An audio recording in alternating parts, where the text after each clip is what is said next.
강봉균 전 장관 선거대책위원장으로 새누리당이 영입을 했고 더불어민주당 김종인 대표는 물론 지금 계시고요. 그래서 저희가 두 사람의 전력을 한번 비교해 봤습니다. 자, 이걸 보면은 지금 강봉균 위원장 같은 경우에는 김대중 정부 시절에 청와대 경제수석과 재정경제부 장관을 했습니다. 김종인 대표는 빠졌지만 전두환 정권 시절에 두 번의 비례대표 국회의원을 지내셨고 청와대 경제수석 그리고 장관도 역시 김종인 대표 지내셨죠. 그다음에 이걸 보면 대기업 투자를 늘려서 일자리 창출해야 된다는 것이 원래 지론이고 김종인 대표 같은 경우에 중소기업 육성으로 고용을 창출한다. 선별적 복지를 선호한다. 보편적 복지도 필요하다. 뭐 독일에서 공부했으니까 아마 그러실 것 같은데. 자, 이 두 사람의 비교를 저희가 이렇게 해봤습니다. 자, 그런데요. 지금 이제 김종인 대표하고 강봉균 장관 이게 X자로 간 거 아니에요, 실제로. 그죠? 예? 네, 그렇죠. 어떤 분은 뭐 이걸 가지고 뭐 한국 정치에 있어서의 이 파행성, 그것도 왜 그러냐면 이게 변태성, 이거 변태라는 게 그런 변태가 아니고 이 형태 변화. 형태 변화의 그거죠. 이런 걸 보여준다. 이런 얘기를 하는데 그래서 제가 이게 딴 단어가 뭐지 막 생각하다가 이제 생각이 안 나가지고 그 단어 썼는데 어떻게 보셨어요? 그러니까 뭐 여성의 변신은 뭐 죄가 아니다라는 얘기가 있죠. 그런데 정당의 변신은 죄가 될 수도 있습니다. 예. 그런데 사실은 이 두 분 비교한 가운데서 가장 결정적인 부분이 빠져 있습니다. 여기 지금 차트에. 예. 뭐냐면 그 국보위와 관련한 관계, 국보위와 관계 부분이죠. 그건 말씀하라고. 예. 했어요. 알겠습니다. 잘하셨습니다. 제가 말씀드리겠습니다. 그러니까 김종인 수석 같은 경우에는 서강대 교수 시절에 국보위에 어찌됐건 참여를 했고요. 강봉균 전 장관 같은 경우에는 그 당시에 기획재정부, 그러니까 경제기획원의 예산과장이었거든요. 네. 가장 요직입니다. 그리고 그야말로 경제기획원 내에서도 그야말로 A급 엘리트 공무원이 이제 맡는 보직이었는데 그 보직에 있을 당시에 당연히 국보위에서 이제 오라고 했겠죠.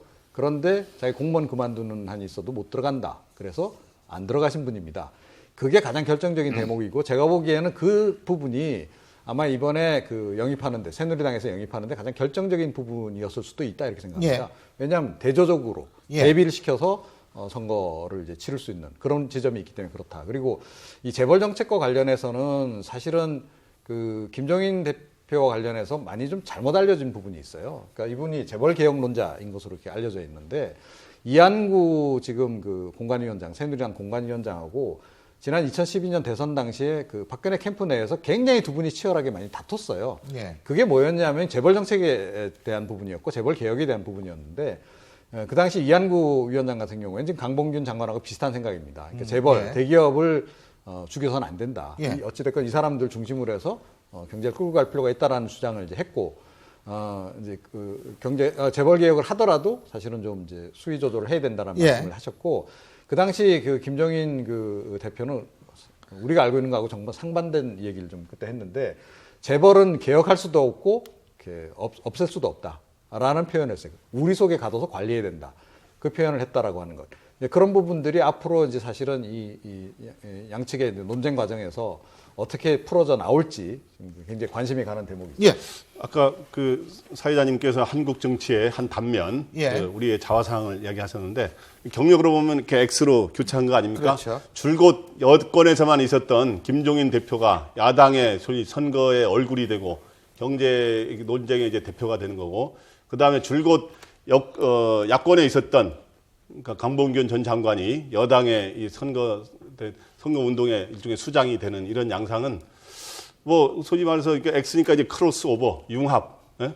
그래서 참 크로스오버. 요새 퓨전 시대 술도 섞어 먹잖아요. 크로스오버, 융합, 퓨전 시대인데 또 뭐 안철수 대표가 뭐 융합이라는 말 많이 쓰고 그랬었는데 참 그 정치의 융합 시대라는 것은 이게 참 한국 정치에 뭐 좋은 말로 하면 다이나믹스라고도 할 수 있는데 참 시간이 빨리 이렇게 변화를 해요. 그래서 정책을 사회자님도 전공을 하셨지만 선진국의 정치는 보면은 굉장히 정당이 뿌리가 있어가지고 정당도 이름도 거의 안 바뀌고 이렇게 가서 정당에 소속된 사람들도 계속 같은 정당에 있고 지역구도 잘 안 옮기지 않습니까? 근데 우리 정치는 보면은 이렇게 와서 바로 그냥 이 선거 중요한 시기에 불과 뭐 한 달여 전에 서로 이렇게 딱 밖에서 나와서 갑자기 이렇게 대결하고 하는 거는 일단 선거에서 이기고자 하는 승리 지상주의에 따라서 이 긍정적 의미의 측면도 있겠지만 너무 좀 잘못된 방향으로 퓨전이 가는 거 아닌가 하는 생각이 들고, 또 하나는 강봉균 전 장관을 이 새누리당의 선대위원장으로 기용하는 거는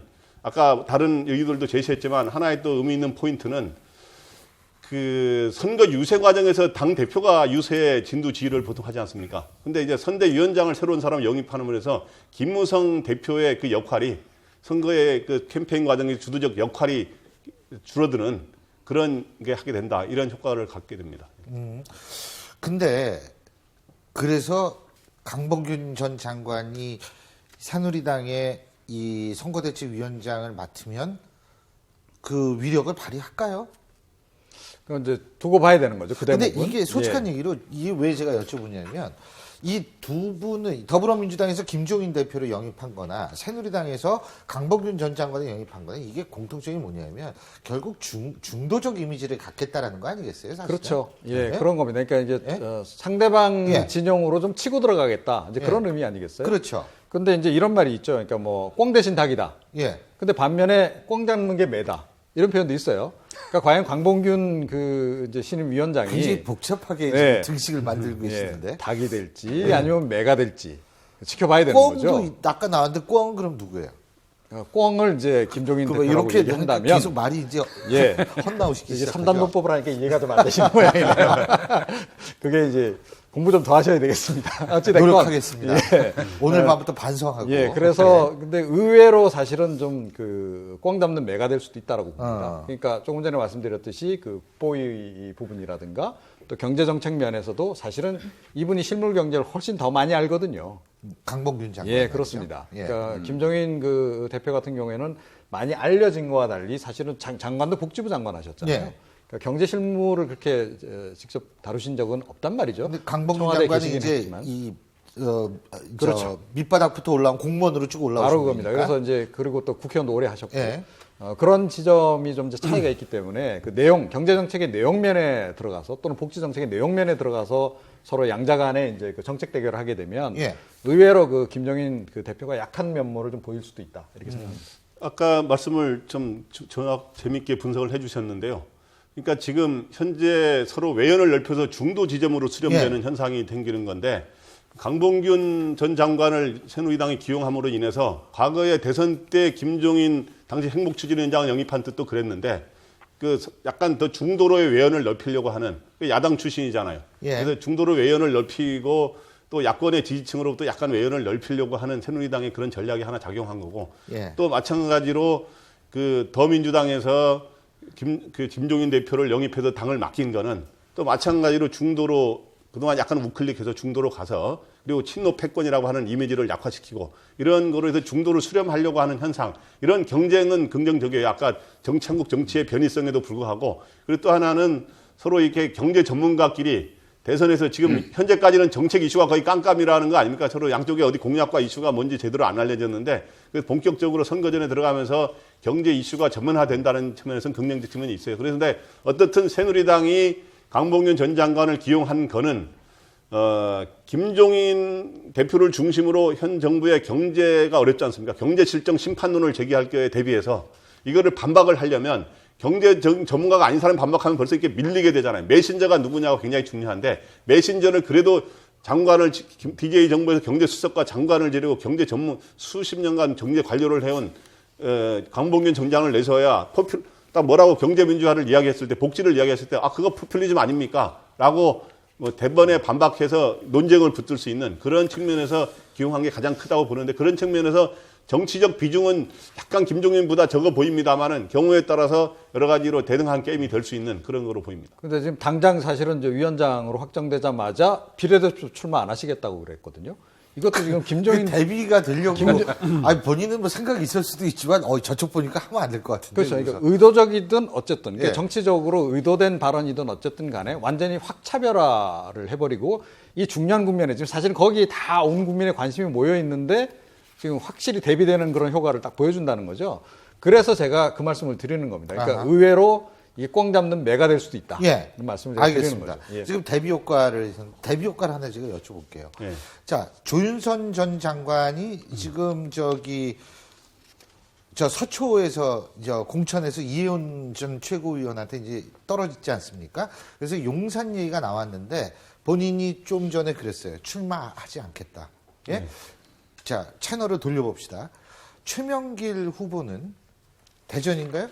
예. 거기서 안 돼가지고 송파을에 전략 공천이 됐어요. 자, 두 케이스를 한번 비교해 볼까요? 어떻게 보십니까? 저는 항상 이야기하지만 저는 정치학을 공부한 사람으로서 이게 정당을 옮겨 다니는 거라든가 지역구를 옮기는 거는 바람직하지 않다고 보는 입장이에요. 예. 그래서 아까 조윤선 그 전 수석, 전 장관이 서초에서 떨어져 가지고 용산으로 옮기는 거는 이거 선거 불가 앞치고 이거 지역 구민에 대한 예의도 아니고 이거 잘못됐다고 했는데 떴다방도 아니고 그래서 근데 어떤 그런 비판 여론을 의식했는지 본래 그런지 서초의 딸이라고 주장해 오지 않았습니까? 서초의 딸이 용산의 딸로 바로 갈 수 없다. 그래서 이제 고사를 했는데 그 결정을 한 거는 잘했다고 봐요. 근데 이제 반면 그 더민주가 이제 그 최명길 씨를 대전에서 떨어져서 선거를 송파로 보낸다든가 또 한 사람이 있죠. 한병도 씨를 네. 전북에 떨어진 사람을 또 다른 데 옮기고 하는 이런 것들은 어떤 지역구를 옮기는 거를 그냥 하루아침에 옮기는 건 바람직하지 않다고 봅니다. 고 변호사님은 어디에 딸이세요?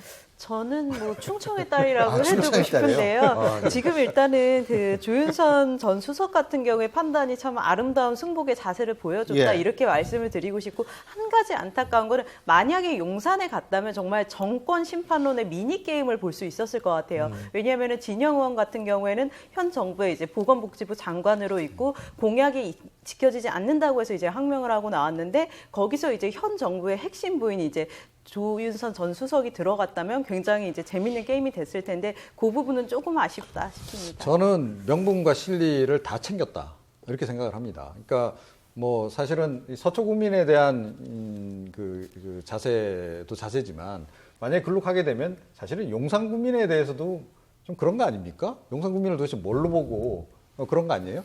자, 그런 점에서 이제 잘한 그 명분을 이제 취한 그런 부분이 있고 그러니까 실리라고 하는 측면은 사실은 지금 이 상태에서 용산에 가서 당선 가능성이 있냐는 거죠. 전 당선 가능성이 별로 없다라고 생각합니다. 그러니까 용산 국민들 입장에서 왜 그렇죠? 자, 보십시오.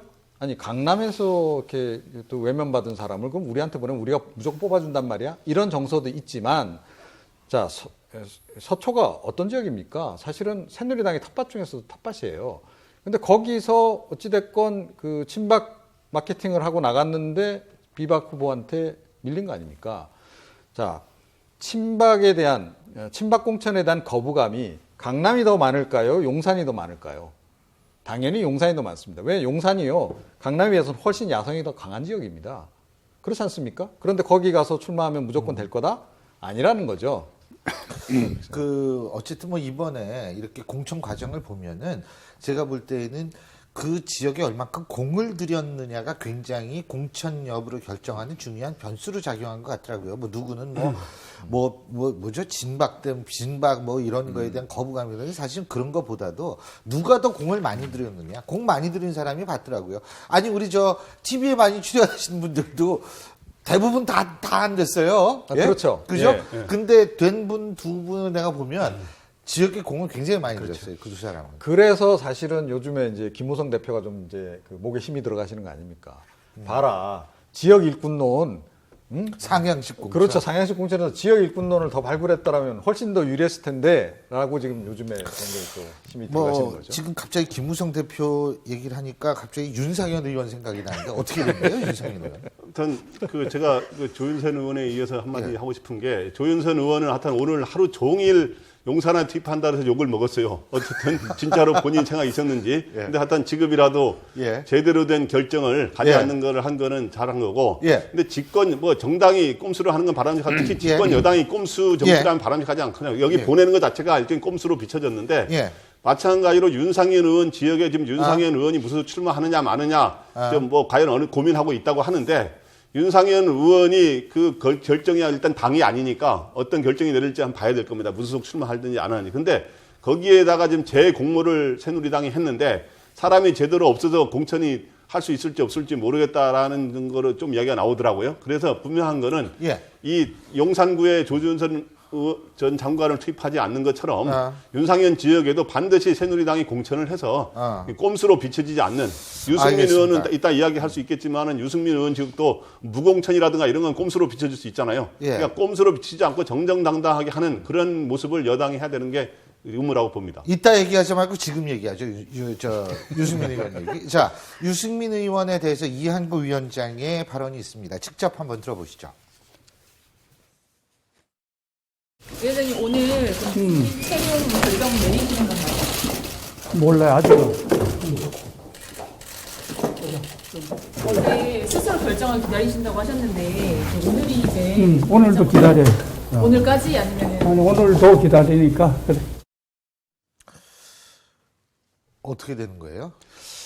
글쎄, 근데 뭐 이미 이제 사실은 이제 나가주길 바라는 거 아닙니까? 그 결국은? 옛날부터 그랬죠. 예, 그러니까 이게 지금 상황이 어떤 상황이냐면 벼랑 끝으로 자꾸 밀어갖고 지금 딱 벼랑 끝에 지금 한 발만 디디면 지금 딱 낭떠러지게 돼 있는 그런 상태까지 만들어 놓고 자, 빨리 뛰어내려. 지금 그러고 있는 거 아닙니까? 이게 인간적으로 할 도리인가요? 정치적으로 무슨 뭐 이런 거 판단 이전에 인간적으로 좀 저건 너무 심하다. 그러니까 유승민 전 원내대표가 무슨 대체 죽을 짓을 했는지 모르겠지만 설령 죽을 짓을 했다 손 치더라도 좀 이렇게 뭐 죽일 생각이 있다면 깔끔하게 죽여버리지. 왜 저렇게 스스로 저렇게 하도록 모욕 줄 거 다 주고 저런 식으로 하냐는 거죠. 조금 전에 공당 말씀하셨어요. 공당인데다가 더군다나 여당 아닙니까? 여당. 책임 있는 여당. 그리고 이번 선거에서 뭐 180석, 200석 목표라면서요. 그러면서 이런 식으로 끌고 가가지고 과연 국민들이 이걸 보면서 뭐 감동을 느끼겠습니까? 아니면 상식적으로 아 저건 말이 돼 라고 고개를 끄덕이겠습니까? 전 도저히 납득이 안 되는 상황으로 끌고 가고 있다 이렇게 생각합니다. 그 집권 여당이 지금 유승민 의원 한 사람의 공천 문제가 없고 지금 한 열흘 가까이 끌고 있어요.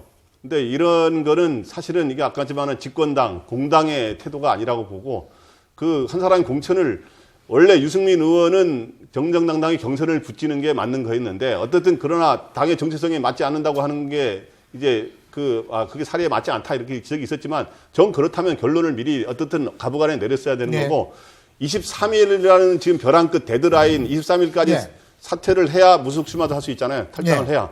그러니까 23일까지 직전까지 지금 서로 약 끌고 가서 당신이 먼저 사퇴하시오. 그다음 유승민 의원은 내가 먼저 할 수는 없어. 이렇게 붙드는 이렇게 벼랑 끝에서 이렇게 대치하는 양상은 진짜 보기가 좋지 않고요. 근데 지금 진짜 굉장히 중요한 말씀을 하셨어요. 그러니까 지금 유승민 전 원내대표를 공천 탈락시키려는 가장 큰 이유가 정체성이잖아요.